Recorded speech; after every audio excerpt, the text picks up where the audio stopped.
Welcome to the WP Builds podcast, bringing you the latest news from the WordPress community. Now, welcome your hosts, David Wormsley and Nathan Wrigley. Hello there and welcome to the WP Builds podcast once more. This is episode number 187 entitled Let's Fix the Broken Web with WordPress, WordProof and Blockchain. It was published on Thursday the 9th of July 2020. My name's Nathan Wrigley, and a few little bits of housekeeping just before we begin. I would love for you to be able to share WP Builds with your WordPress colleagues and friends. Probably the best way to do that is on social media. You could use the Twitter handle @WP Builds, or you could share our Facebook group. Essentially, if you want to share anything that we produce, I'd be really welcome. There are some buttons underneath the podcast player on each episode that you might use. Another option would be to go to wpbuilds.com/subscribe. That's a page where we have lots of links to keep abreast of the content that we produce. There's a couple of newsletters to sign up to. There's a Facebook group that you can join. It's nearly 2,700 WordPressers. It's very polite and well managed, should I say. There's also links to podcast players and so on and so forth. So that's wpbuilds.com/subscribe. A link which I mention each week is wpbuilds.com/deals. It's a 365 days of the year, always on page of things a bit like you might find on Black Friday. So coupon codes from plugin and theme developers. And as far as I know, I've not removed one of them. So if you see it on that page, it's very likely to be sticking around for the foreseeable future. So if you're in the market for something this week, please go to that page, click on the link, and you will assist us to keep the WP Builds lights on. Another way that you could help us keep the lights on is to go to wpbuilds.com/advertise if you have a product or service and you would like to help us put it in front of a WordPress specific audience. We can do that for you. And one of the companies that have done that is A/B Split Test. Do you want to set up your A/B split tests in record time? The new A/B Split Test plugin for WordPress will have you up and running in a couple of minutes. Use your existing pages and test anything against anything else. Buttons, images, headers, rows, anything. The best part is it works with Elementor, Beaver Builder and the WordPress block editor. Check it out at absplittest.com. Okay, another thing to mention just before we get stuck into the podcast is also the fact that I'm doing a weekly series with Sabrina Zaidan. It's all about getting your plugin recognized. As I mentioned A/B Split Test a minute ago, I'm helping to promote that, and Sabrina has got her SpeedGuard plugin.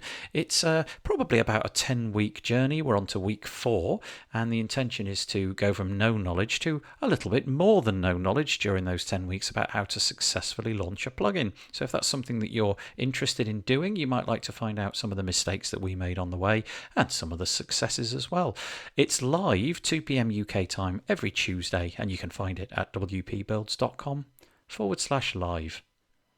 Okay, the podcast today is a really interesting one. I feel like it's a really new area. I'm speaking this week with Sebastiaan, who is representing WordProof.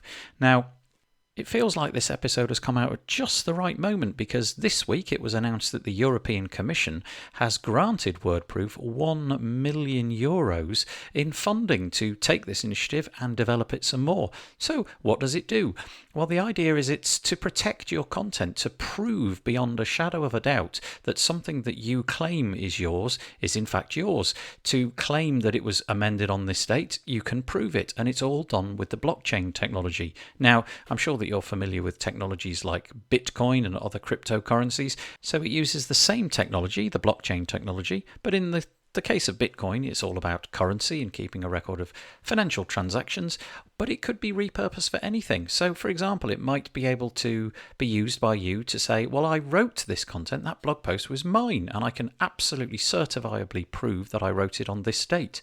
That song is mine, that PDF is mine, and I can prove beyond a shadow of a doubt that it is written on this particular date. And so this could be really useful. I can see absolutely loads of examples of how this might be useful. Obviously, the European Commission view this as very useful as well. And so Sebastiaan is on the podcast today to explain how this all works and why you might wish to deploy it.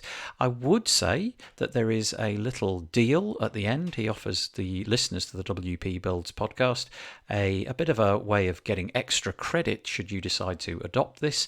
So listen out for that right at the end. Hello there. Welcome to the WP Builds podcast. Thank you for staying with us. We've got an interview for you today. And from the Netherlands we have now, I'm going to try not to butcher this, Sebastiaan van der Lans. Perfect. Hey, Yay. Pleasure to be here. Thanks for the thank you. Now, this is a podcast episode that has been many months in the waiting. I met Sebastiaan very briefly at WordCamp Europe in person, and we decided that he would come on. And then through a series of, I think, probably missteps on my part, the calendar got cancelled, and then various other things happened. The COVID-19 virus got in the way, but we're here. No worries. We made it. Before we begin, I can see you. We record only audio, but you are stood in an office, your office, which is at the minute completely empty. How's it going for you currently? It's good. I started the agency in 2006 with a co-founder. That's 25 people. It's called Van Ons, and they're all working from home at the moment. Myself, I run WordProof with a team of 5, but we are all working from home. So we are used to work from home. And when we do interviews or stuff like this, I have the benefit of an empty office. So different times, but good times. Yeah, well, in many ways, it's quite nice to have such a large amount of space. It's a very spacious office, and there's only you occupying it, which is lovely. It's pure, it's luxury in a way. Yeah. We're talking to Sebastiaan today on a number of topics, but I think one of the ones that we'll delve into first off is a topic which I am absolutely certain will be of great interest to a lot of you, but also probably will be a bit of a 101. I imagine that many of you will have heard of the blockchain. You're probably going to be associating it with things like Bitcoin and various other cryptocurrencies, because that's kind of how it all began. But it would seem that there are technologies underlying the Bitcoin and so on that can be deployed in all sorts of other interesting ways. And Sebastiaan has set up a startup called WordProof, and I would urge you at this point, if you are able to go to wordproof.io. You might even want to pause the recording because you might get more value out of this chat if you've gone and seen what that website is all about. But what is WordProof, and why might anybody need anything to do with the blockchain with their website? The internet is an amazing place, but at the same time, there are some issues at the internet. And we say the internet has a deep-rooted issue, and it's trust. 29% of Europeans are kind of suspicious to the internet, and 86% have fallen for fake news at least once. So what we try to do is bringing a layer of trust to the internet. That's the bigger picture. And what WordProof does is timestamping content on a blockchain. Bitcoin was launched in 2008, 2009, but already in 1991, blockchain was invented and published. The idea was published, and it was about timestamping documents on a blockchain to kind of protect or prove that a specific document or content existed in a specific moment in time. Simply how it works is you have a document, you create a hash of it, and most of you might know how hashing works, and otherwise it's on our website. It's just a function in PHP or whatever programming language. There's an input that leads to an output. That output is always the same, but if you change a little bit on the input, the hash totally changes. So if you have that hash, you can prove that this thing exists. So what we do is we put this thing in a blockchain, like you can have a Bitcoin transaction in a blockchain. And with that, you can prove that a specific piece of content existed in a specific moment of time. Okay. And blockchain was initially invented for this. Going to interrupt at that point, if that's all right. Let's clarify what this means. So we've got this notion that you can, let's say, take a document, and whatever the content of that document is can be summed up in a smaller amount of data. You can sum up the entire contents of that document down to the letter, pixel level, if you like. Any variation from the original will lead to a different, smaller amount. So I suppose a good way to think about it might be if you take a huge repository of information and you zip it up. You've just somehow... Let's say bookkeeping. Yeah. Bookkeeping of company. Yeah, you've sort of squashed it, but there's a way with a function, a hash function, to output a much smaller code, and that code represents the state of that document. And if anything in that document were to change, then the hash would change. Now, I'm just interested to know, does the hash change so that it's unrecognizable to the first one? In other words, if it's, I don't know how long these hashes are, but let's say it's a string of 20 characters or something like that. Yeah, longer. Is it like one character that's different if there's one character in the document that's different, or is it completely indistinguishable from the previous hash? In other words, a cursory glance, you'd be able to say, whoa, hang on, that's not the same. The process is irreversible. So if you have an Excel sheet with hundreds of thousands of cells and you only change one, it totally changes. So it's an irreversible process. So you hardly can't reverse engineer what the input was. But can you, if you were to look at those two hashes, make a visual check? So let's take the example of your Excel spreadsheet, hundreds of thousands of rows. You hash that, and that's great. And then somebody goes and changes one cell, and you hash that. But you compare the two hashes. Do they look quite similar with just minor variations, or are they totally different? Not at all. Right. So, for example, if you have my name, Sebastiaan van der Lans, and you add a space or you remove a space, it's totally different. And you can't see if there's a change in the cell, but you can't see if it's only a name or a full bookkeeping inside. It's totally irreversible. Okay, and so just sort of moving this on a little bit, one of the things which occurs to me that we haven't yet mentioned is this idea of kind of storing this data in some kind of public ledger, some way of proving, because obviously, if I have a spreadsheet and I change it and I just keep that hash on my computer, there's no kind of trust gained at all. I've just modified it and I could quite easily lie to you. So where does the trust come? How does the notion of the blockchain work? What even is it? Where is it stored? How do we get access to it? How do we make use of it? The thing, a blockchain is just a database, but then protected with hashing. So it's a database, but it's in sync with each other. Maybe it's the best to explain how Bitcoin works. With Bitcoin, for example, 3 persons, they all are having a copy of the database. The one has 10 Bitcoin, the other has 2 Bitcoin. If the one with 10 Bitcoin wants to buy a laptop from the one with 2, they say, hey, I have 3 more Bitcoin for you. Can you, and I want to buy the laptop you have to offer. Okay, here's 3 Bitcoin. Then we both have to say, hey, do we accept this transaction? Hey, she has 10. So we make it 3 minus 3 is 7.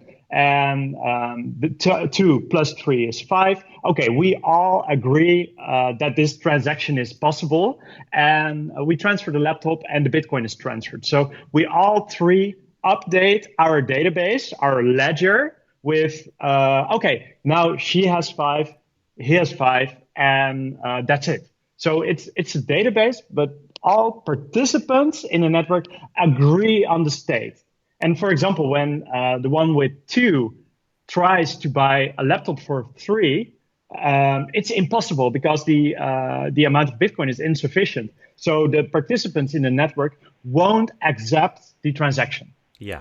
I mean, it makes perfect sense. The query that I have, let's say in the very simplistic scenario that you just presented there, where there's 3 people, what if what is the requirement in terms of proof before that transaction is approved? So in this scenario, there's only 3, right? So presumably 3 out of 3 need to be switched on, confirming this data before that transaction is acknowledged as a true representation of what was supposed to happen.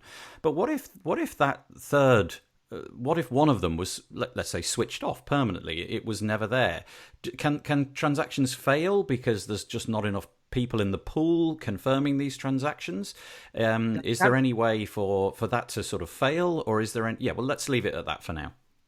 Yeah, that can happen. So there are many different blockchains. Bitcoin is the most famous blockchain because it's the first one that got in the mainstream media.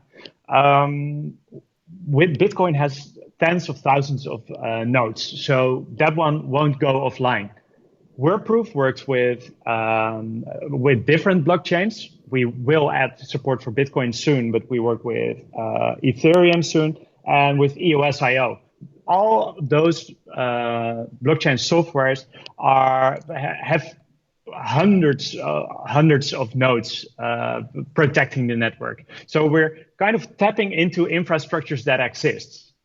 Right. Okay. And so the analogy that we've been talking about so far, Bitcoin, the Bitcoin blockchain is simply for Bitcoin. It's all about the coins moving left and right and so on. But you're saying that there are freely available public repositories, public ledgers that you can tap into and push any kind of data that you like in there. So is that right? Have I misjudged that? All blockchains have their economics. So for example, on Bitcoin, if you do a transaction in Bitcoin, you pay a little fee depending on how busy the network is, how fast you want the transaction to be done. Mm-hmm. So based on that, there are economics. All Bitcoin or all blockchains have different economics. So on Ethereum, that's number 2 at this moment, they have a gas fee. It's kind of the Bitcoin model, a fee that you pay for the ones who have the ledgers.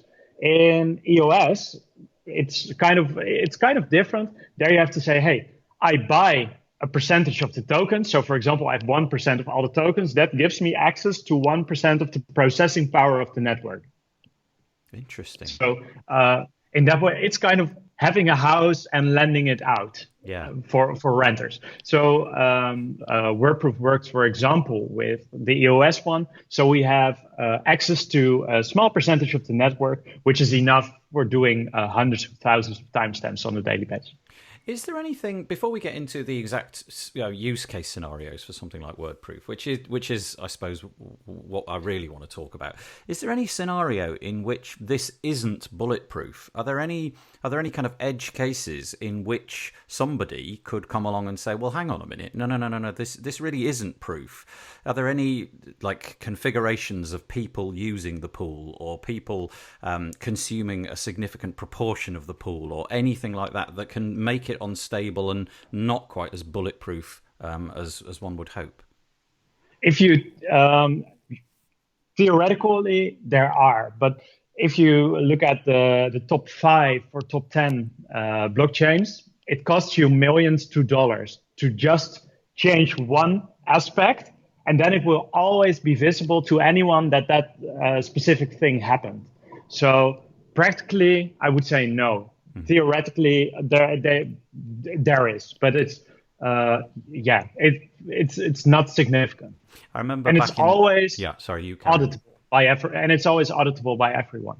Yeah, I remember back in the day the notion that if somebody were to get 51% of the power, if you like, in the case of Bitcoin, then in theory they could do all sorts of nefarious stuff. But the intention being that the more people that use it, the less likely it is that anybody's going to have that compute power online at any one time. Maybe nation states, but that's about it. It certainly isn't going to be me or you. And still, then it's transparent on the blockchain what happened there. Yeah. So it would hurt the ecosystem so much that the incentives are aligned in a way that it won't happen. I don't see it happening. And if it happens, it's so transparent that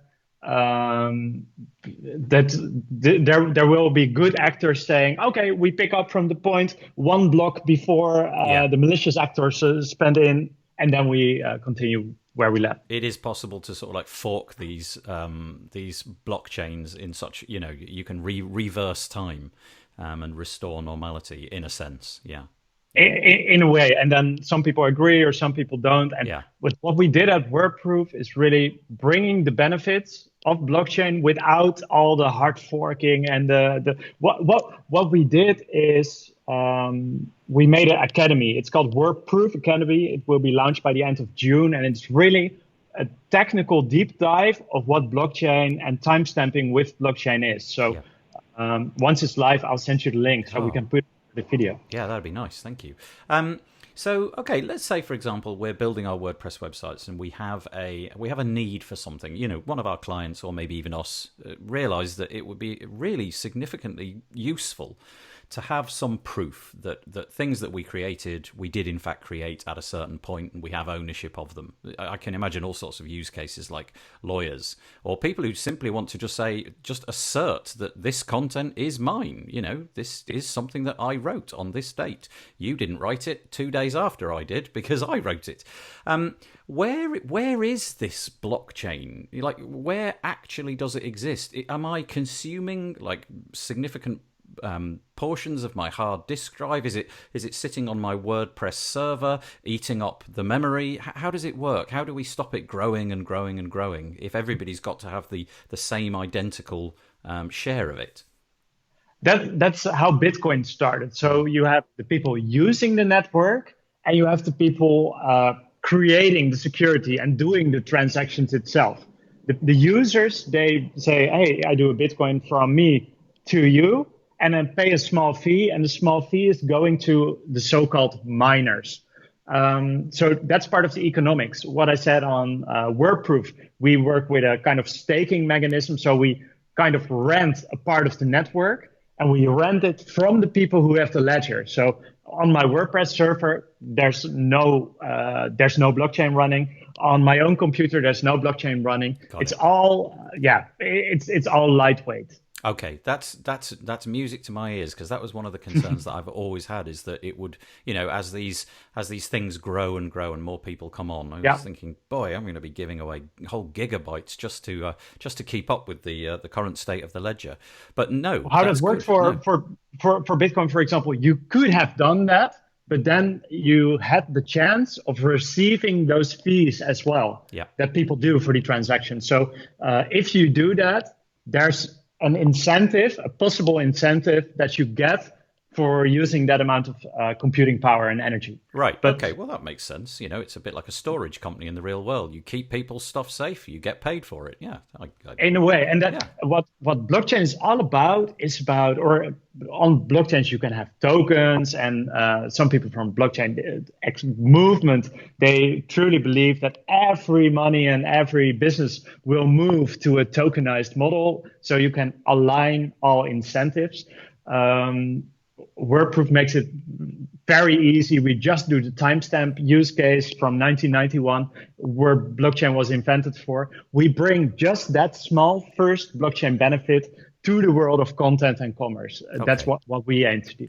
So my guess is, at the moment, virtually nobody that's listening to this podcast will have deployed any kind of blockchain technology inside or in any way attached to their WordPress website. But clearly, you know, you've set up this startup and WordProof exists. But I'm kind of interested to know what the real world scenarios are. So if you could possibly delve into actual use cases where you think this is significant, this is something that you really, really could make use of. It's not a trivial edge case that's going to be applicable to like 1 in 10 million users. No, this could be all of us. Yeah. I do 3 use cases. We really started as a copyright tool to prove that you made content at a specific moment in time. Then I will dive a bit into misinformation and how timestamps can be a solution to fake news or misinformation. And then we dive in search engine optimization and how it could help and solve problems there, because that might be the most interesting part to most people. Okay. Although misinformation is interesting as well in this crazy C19 times. Yeah. With a blockchain timestamp, you can prove that content existed in a specific moment in time. That's the gist of it. So for copyright, claiming that you made something at a specific moment in time, it can be useful. Example, there's a creative studio in Amsterdam. They are called Blom and Blom, the use case on our website. And they make beautiful designed lamps. and they make beautiful photography, beautiful content, and they're a team of 2 or 3, and they make beautiful stuff. But what happens all the time is that web shops and people on eBay are copying exactly their content. They're placing an order in China. Oh, can you copy this? And they try to sell with their content. Yeah. For them, it's kind of painful. And they say, hey, eBay, someone is copying our content. But they say, yeah, if we don't have a official letter or whatever, we can't help you. Sorry. If they had to hire a lawyer for maybe he or she needs 2-3 hours to write a letter, and they can't afford a lawyer to help them there. Because you have to build the archive, you have to write the letter. With a timestamp, if you just make, at the moment of publication, you make a timestamp on it, you put it in a blockchain, and you write the right letter, you can prove that you had that content first before the ad on eBay was published. So in the back office of WordProof, you can download letters for free. You just say, hey, this site copied my content. This was my original content. Create a letter, and you can send it. And what happened by then, in a matter of 2 hours, or they sent a letter to eBay, which they created in 5 minutes, and 2 hours later, the ads were taken down. So with blockchain timestamps, it was for them possible to take down the copycats. That is fascinating. I did not realize that there was sort of like a point-click UI here. Okay, because I haven't seen the UI, I'm going to just ask some basic questions around that because I'm interested to know what the actual process looks like. Yeah. Is this then in some way connected to WordPress's media library? So let's say, for example, in this case, I've uploaded a PDF of a lamp, right? I've made an architectural plan, if you like, of my design for a lamp, and I've got all the measurements and all the materials are outlined on that. How does it work? Do I upload it to the media library? Do I need to click buttons, or is it a bit like when thumbnails are created? Does WordProof just go in and timestamp things automatically and give me a meta box of that data? How does it look? We have a setup wizard, and what the setup wizard does, it asks you, what custom post types do you want to timestamp automatically from now on? So you could say my posts, my pages, but also my media must be timestamped at the moment I upload. Got it.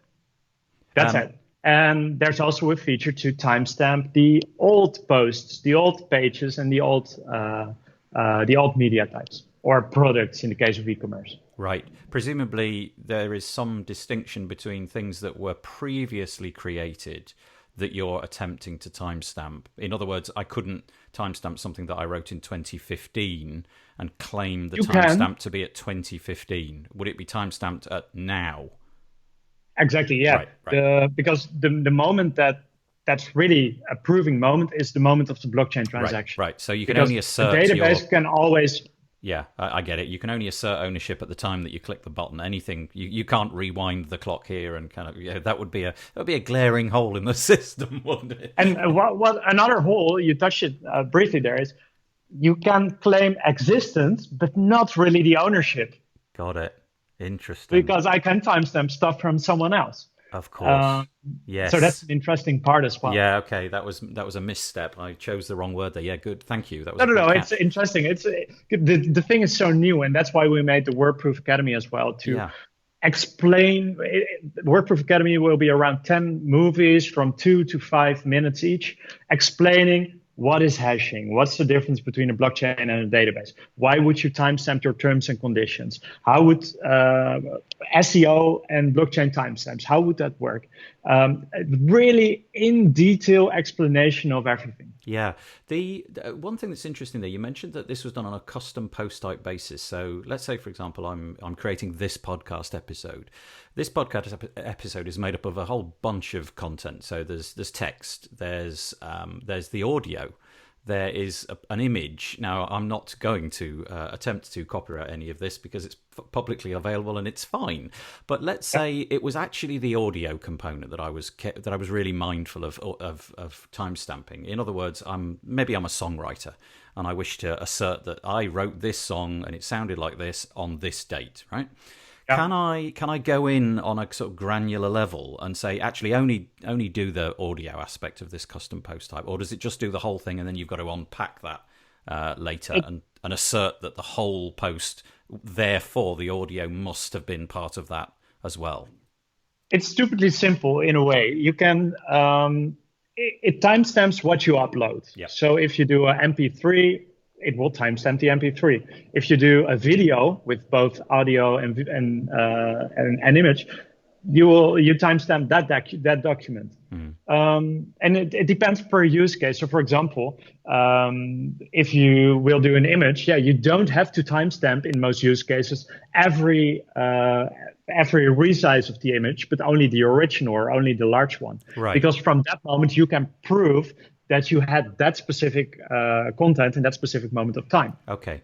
I can see this being really interesting to a lot of our audience because I know a lot of our audience have had issues with copyright. Their text has been taken, their entire courses have been copied and sold on, and really it's a difficult battle. What I'm interested in is, so that this timestamp is created, how easy and how widespread is it now for people who actually pursue this in law? So lawyers and I guess the police in some cases and what have you. How easy is it for them to take this timestamp seriously? You know, are you basically just giving them a hash and saying, you know, deal with that? Or is there now sort of more widespread acceptance that this is the way it's going? Do lawyers increasingly understand this? Can they work with this? Or is it still kind of in the realm of nerd needs to explain to lawyer how this actually works? For example, Europe has whole task forces working full-time on blockchain implementations, timestamping, certification, stuff like that. There's not outspoken regulation, but there are cases where timestamps were used and succeed. And especially in Europe, it's a big thing. You have the ESBI. There are whole task forces around, hey, how can we bring blockchain? And because for them, blockchain is bringing integrity in a transparent way. Right. So it's not a nerd thing. So we're in sort of an evolutionary period. We're in a period where the technology exists. We're now beginning to deploy it, and people are beginning to understand its significance. Yeah, this is absolutely fascinating. Okay, so we've dealt with the publish copyright, and we've dealt with possibly your second point, creating content. Although maybe we didn't, I don't know. But carry on with the 3 points. And one thing, because we had a lot of questions because we do a lot of research. For example, recently we did a research under a lot of big publishers using WordPress. And one of the things they asked, hey, can you add a way to monitor if my content is copied? Ooh. So not only handling, but also finding. So discoverability. That's not really blockchain, but if we discover it, we find it, then we have the tools, the letters and the timestamps to make the case. So that's an addition based on research that will be added later this year. Yeah, that is interesting because, well, the discovery is the hard part. I know people that pay significant amounts of money for ostensibly they're SEO tools, but they are tools which discover duplicated content all over the internet. And obviously, if that duplicated content began with you, that's a useful tool. But I think it's quite costly to do that currently. I didn't know it was in your WordPress plugin. That's fascinating. Okay, sorry, carry on. It's not in the basis of the plugin, but it's a request we often get from publishers. So it will be in the plugin. The APIs to do stuff like that are quite expensive. So that won't be that part of the product will be more expensive than the timestamping itself. But it's coming in a user-friendly way. Okay. Right. Sorry. Yeah. Where did we get to? The misinformation part, because you can timestamp content with a blockchain address, But it will be really interesting. And for example, Europe is doing a lot of efforts, but a lot of blockchain startups are doing a lot of efforts in identity so that you can connect your identity to a blockchain timestamp. And once you do that, you can really claim ownership of the content you publish. You can say, hey, it's me publishing it, instead of just anonymous timestamps. Anonymous timestamps have value because they can do the proof of existence. But once you tie identity to a timestamp, you can claim ownership. And with ownership comes accountability, if you want to. Okay. We have thought of a whole open source ecosystem with, we call it 6 tiers. So you have tier 0 is no identification at all. Then you have tier 6, that's full-fledged government identification and everything in between. So you can think of with LinkedIn, social verification, which is kind of sure that you are the person. Then you have Twitter, you can have multiple Twitter accounts, until just saying, hey, this is my email. So they're kind of a tier level system from 0, no identification, until full-fledged government identification. And from that moment, what you can do is saying, for example, in social media, you can say, hey, every content may be there. Because fake news, for example, in what we say is fake news, often it's just sometimes it's trolling, and trolling is bad. But still, we must not say, hey, you can't troll, because that's censorship, and censorship is bad as well. But on the other hand, you have fake news. In many cases, it's just an opinion of a group of people. So, and for them, it's the truth. So the big danger, or the thing with fake news, is not that it exists, but an opinion going mainstream. That is where the risk is with misinformation. With a blockchain timestamp ecosystem and identity tied to it, you could say, or you could even as a government enforce by social media or by search engines, only if a person takes accountability with level 4, 5, or 6, it's allowed to go mainstream. So on social media, for example, if there's content, an opinion, or trolling, whatever, there's no accountability taken, there's no identity tied. You can see it, your friends can see it, but your friends of friends can't. Then you can say, hey, if you connect it to Twitter or a light verification, it can spread to friends of friends, but only if you have government identification, it can go to the headlines of mainstream media. Fascinating. What an interesting concept. Has this been, have you had discussions about this? So obviously everything that you're describing is technically possible. Have you sort of tried to achieve this? You know, have you been in talks with any of these kind of social networks to sort of describe how it might fit in their platform? Not really to the social media, because from the blockchain space, social media platforms, new social media platforms and Uber competitors are rising at the moment. Got it. Because mostly the incentive is about, hey, you have Facebook. Facebook took $55.8 billion in advertising revenue in 2018 alone. This value shouldn't go to shareholders, but should be distributed to the participants, to the people using the social media. So often that's the drive for the incentive model, but that's a step out in this story.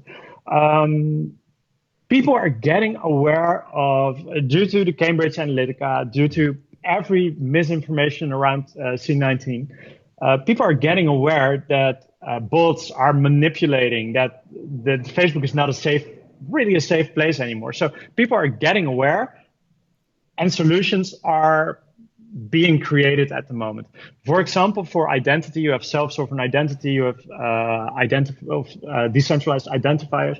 There are initiatives recognized by the W3 consortium, all making open source or defining identity in an open source way, because there shouldn't be a business model around identity on the web. So it's really about standards are forming at this moment.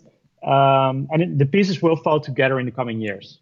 It's a really nice model that you described there. I think that will appeal to a lot of people listening to this. You know, they're in WordPress because of its open source nature, and it's really refreshing to hear you actually say those words. You know, it's not about the profiting of shareholders and so on. It's about creating the technologies and opening them up.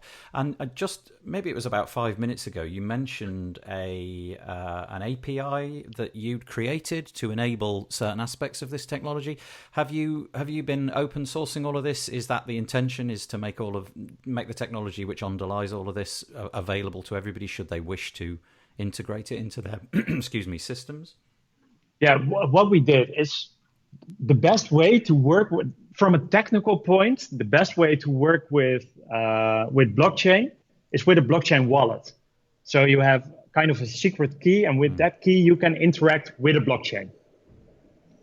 So that's called your blockchain wallet. So the most technically good way is to have a blockchain wallet, to install the WordProof timestamp plugin, which is kind of an interface between the blockchain wallet and your website. And from that moment, you can timestamp manually. It's like putting your fingerprint or autograph every time you publish content. So that's fully open source and available at our GitHub. Where and what we saw is, for journalists, for example, it's hard for them to handle with that technology. So what we did is we made and that's software as a service with a free plan as well, a way to timestamp automatically at the moment they publish. Yeah. So the API itself is not open source, but you can use it with a blockchain wallet, which is technically, from the purists in blockchain space, the best way to do it. That's fully open source. Okay. The sort of the nature of this, it feels like this is the way the world is going. You know, it's certainly in certain parts of the world, let's say Europe, it feels like we're heading towards a requirement to have the ability to prove things and to be, let's say, GDPR comes to mind. These kind of things. Do you feel that if we were to have this conversation in 5 or 6 years' time, much of this would have become mandated? Do you feel that things like blockchain will become utterly required before publishing content? Well, maybe not required, but far more widely deployed than it is now. In other words, have you seen a lot of growth and interest in this? Absolutely. Let's go a bit more radical here, because GDPR is an interesting thing. We made a plugin, the GDPR compliance, GDPR compliance, and GDPR. There was a lot of people were not liking GDPR because it was in a way forceful, and you have to do this and you have to do that. So a lot of entrepreneurs and organizations did like GDPR, but the intention of GDPR, I think, is a beautiful one. Hey, the inhabitants of Europe are not savvy enough to protect their own data, so we make the organizations responsible for taking care of the data, so that privacy, in a way, it's a human right, so we can bring it back with GDPR. And what you see is GDPR. People say, hey, GDPR and blockchain, they're kind of opposed, because with GDPR, you must be able to erase everything. And with GDPR, it's about permanent storage, so it's not possible.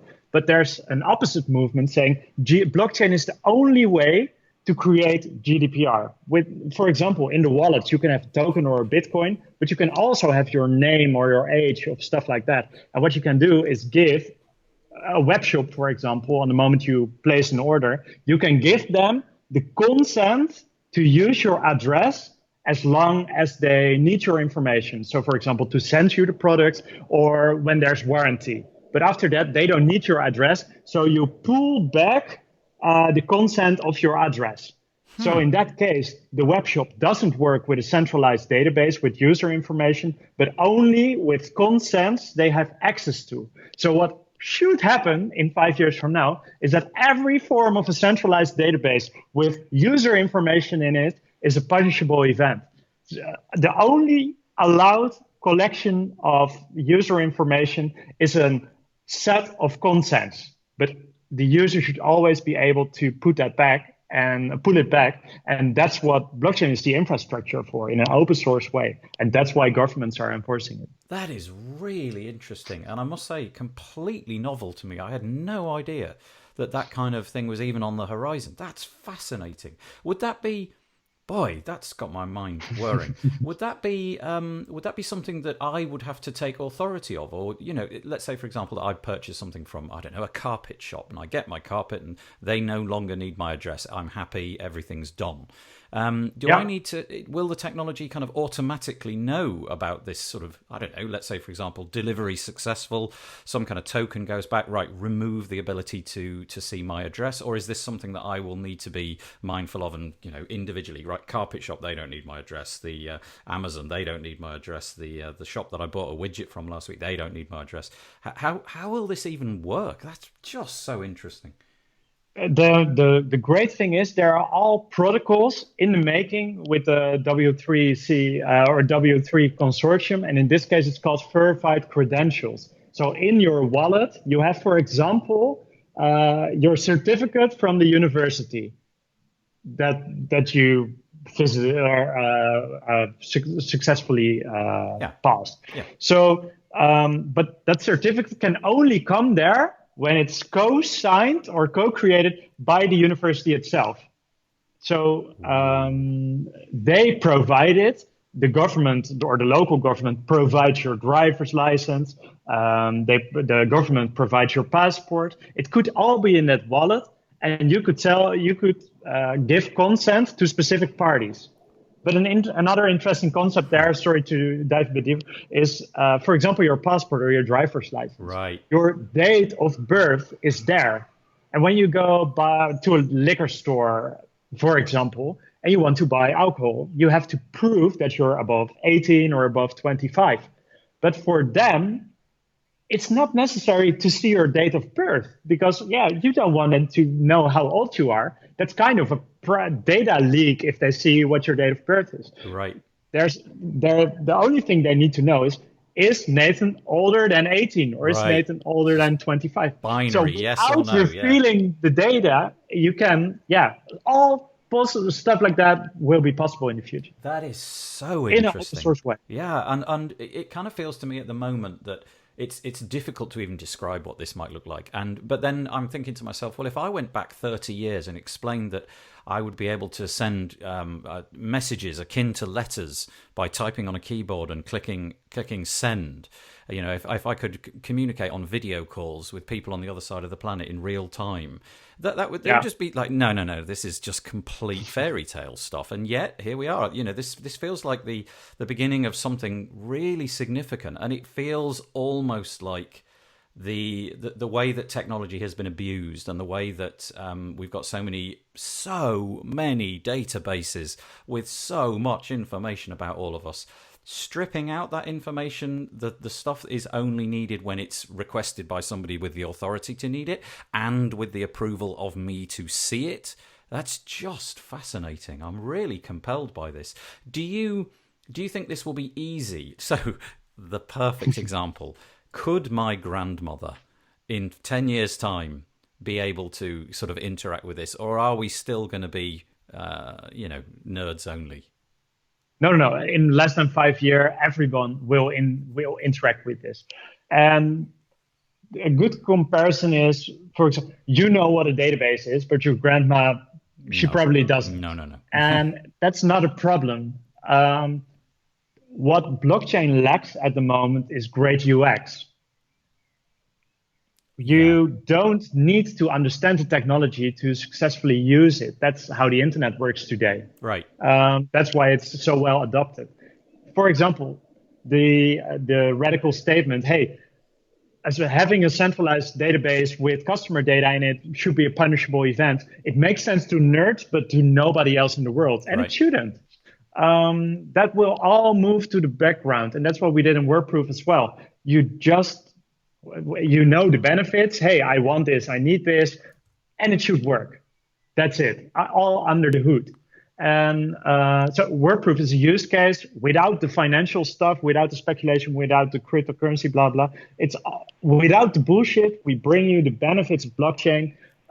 in your WordPress site, and you don't have to know that it's blockchain under the Right, hood. right. I have a question which kind of maybe has been dealt with already, but one thing about all of this is if everything is decentralized, is it possible for me to lose my identity? I mean, actually lose it. And the reason I'm asking this is because we've heard many stories about people who've literally lost their Bitcoin because they erased their hard disk, or they trashed it or something like that. And so that thing which in the real world, because it's centralized, my bank has my money, or at least they have a notion of having my money. That centralized nature of it means that I can sleep at night and I don't have to worry about my money because somebody else is worrying about it. In terms of Bitcoin and replace Bitcoin with identity, my identity that I can assert because it's on a blockchain somewhere. Is it possible for the whole thing to burn down because I'm careless? It's the first step into blockchain identity will work with identity providers. So still a government has to provide your passport to have it in your wallet. Mm-hmm. It can be a government, but it can also be LinkedIn, for example. Right. So there still need to be an identity provider. And before it goes mainstream, it must have fallbacks for stuff like this. There is, though, a way to fully decentralize identity, but that won't be adopted in the coming years. But technically, it's possible. We won't dive into that because I will take another hour. But the idea, I try to do it in 5 sentences. It's proof of co-location. So when you have a picture of my face, it's a 1 in million unique profile. If you have a picture of your face, it's a 1 in million unique profile. So when I use my face as when I use my face as a password in a way, and you use your face as a password, we can be both on a picture, and I can say, yes, this is Nathan. You could say, yes, this is Sebastiaan. And in that way, we could create, as a combination of your face versus the social relations, you could create a unique identity, which you can also restore because it's not on the blockchain, but the personal relationships. So, for example, when 5 of the people around me acknowledge that I am me, okay, I can restore my account. There you go. Okay. But this is scary because you don't want to use faces and you don't want to use biometrics. But technically, stuff like this will be possible, but it has big downsides as well. So let's not dive into it. But there's so much going on in the open source space. And I fell in love with Bitcoin in 2013. Why? Because with WordPress, what we learned is open source technology plus a community can be a market leader. We're 10-fold bigger than the number 2 CMS in the world, which is also open source. And we're 20-fold bigger than the number 1 proprietary software. So WordPress showed the world that it's possible for Bitcoin or for blockchain to go mainstream as well. At least that's how I see it. I would urge everybody to go to WordProof. Like I said at the beginning, go to wordproof.io and check it out. There's pages about how the ecosystem works and what all the features are, and indeed the pricing and so on and so forth. And then there's a resource center, help center, API, decentralized hosting, and a blog as well. Go check it out. It's just such a remarkably interesting, like really, at least to me anyway, really interesting subject. Is there anything we missed out? Is there anything which, when you began recording this 45 minutes ago or so, you thought, I must mention that before we finish? If so, please tell me. Yeah, let's do the SEO part, but I'll keep it short. Because, for example, one of the, and I've talked to a lot of SEOs, search engine optimizers, and what they say, hey, still a problem in Google is if you just change the date of an article, you will end up higher in the search engine. Google still isn't able to fix that. So with a blockchain timestamp, you can prove that you didn't tamper with the date. So what we're working on with the guys at Yoast, for example, is making the blockchain timestamp part of schema.org or structured data to prove in an open source way that you didn't tamper with your data. And so there are more problems with search engines for what timestamps can be solutions. So, and it's not a far cry. This is not future. This is happening today.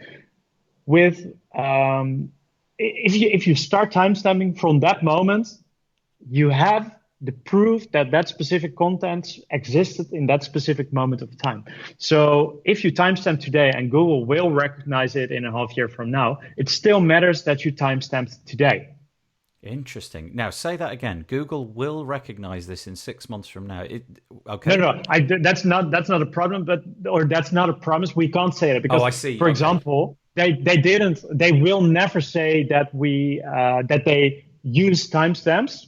Might never say, because they will never say, hey, links have an impact on Google ranking. They won't do any official declaration on it. But the timestamps are a fully open source. There's no trust in WordProof needed for a search engine to use the open source timestamp to verify if there has been tampered with content on a website.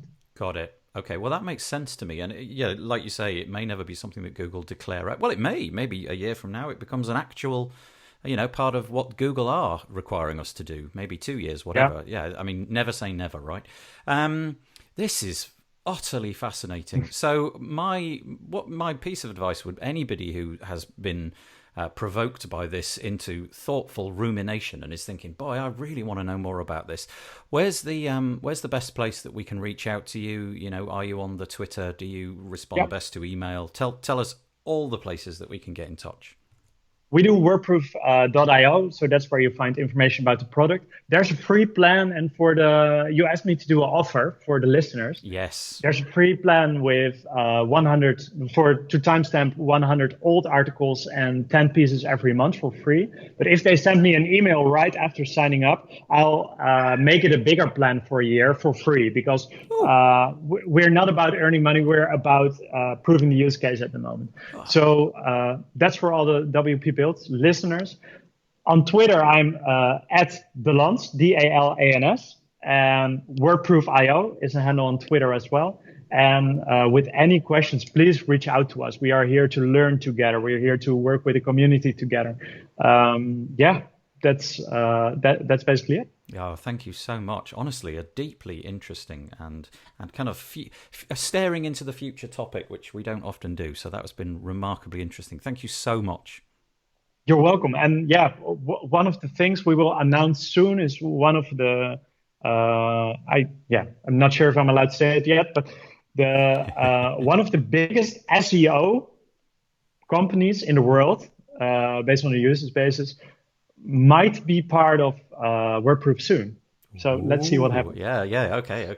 That's interesting. So whenever this goes live, whenever that may be, we might have more to discover. No doubt it'll be on the blog. Well, thank you so much for chatting to me today. Take care. Take care, and we always end the talk with "Let's fix the broken web together." So nice. Indeed, let's do it together. I echo that comment.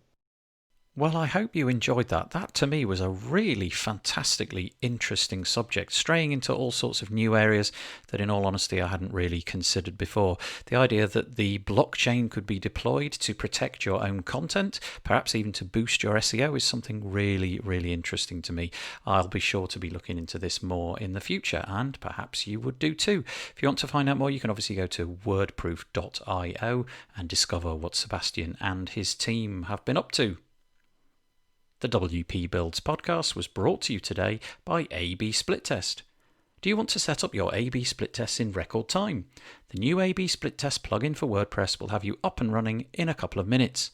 Use your existing pages and test anything against anything else. Buttons, images, headers, rows, anything. And the best part, it works with Elementor, Beaver Builder and the WordPress block editor. Check it out and get a free demo at absplittest.com.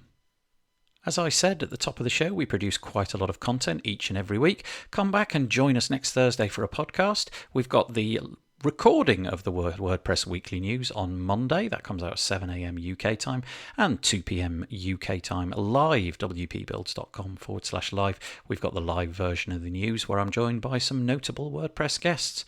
Do remember also that 2 p.m. on the Tuesday, same URL, /live, you can join Sabrina, Zaidan and myself talking about our journey getting users to use our plugins. Anyway, I hope that you join us for some of that. I'm going to fade in some cheesy music and say bye-bye for now.